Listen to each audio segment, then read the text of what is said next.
السلام عليكم ورحمة الله. ضغطك لايك واشتراكك في القناة يشجعنا على مزيد من الفيديوهات المفيدة. 5 أطعمة تخلصك من الشخير المزعج.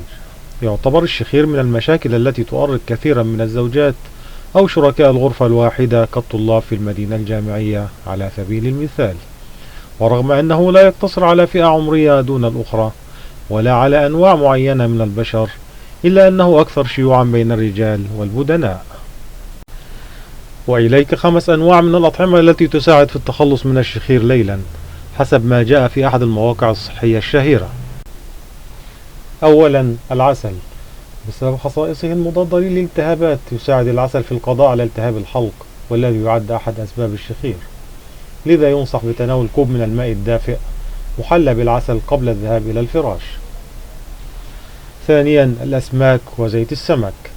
يعد تناول الأسماك بانتظام أحد سبل العلاج الفعالة لمشكلة الشخير، وذلك لما تحتويه زيوت الأسماك من أحماض أوميجا 6 وأوميجا 3 الدهنية، والتي تساعد في إنتاج الكوليسترول الجيد والحد من إنتاج الكوليسترول السيء، مما يساعد في التخلص من الدهون المتراكمة حول الحلق والأنف والسماح بمرور الهواء بانسيابية.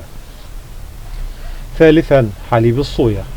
استبدال حليب الأبقار بحليب الصويا سوف يساعدك في التخلص من الشخير، لما يحتويه حليب الأبقار من بروتين اللاكتوز، والذي يسبب الحساسية لبعض الأشخاص ويعزز احتقان الأنف وتضخم الممرات الأنفية، مما يمنع مرور الهواء بشكل جيد. رابعا، الكركم. بفضل خواصه المطهرة واحتوائه على مضادات حيوية طبيعية، يساعد الكركم في علاج الالتهابات المسببة للشخير، هذا فضلا عن دوره في علاج العديد من الأمراض الأخرى. خامسا، النظام الغذائي منخفض الكربوهيدرات. يساعد النظام الغذائي منخفض الكربوهيدرات في الحد من الشخير من خلال تنظيم توازن الأنسولين في الدم، حيث أن توقف التنفس أثناء النوم هو أحد مكونات متلازمة مقاومة الأنسولين، وبالتالي فإن اتباع ذلك النظام الغذائي يسهم في منع توقف التنفس أثناء النوم بشكل كبير.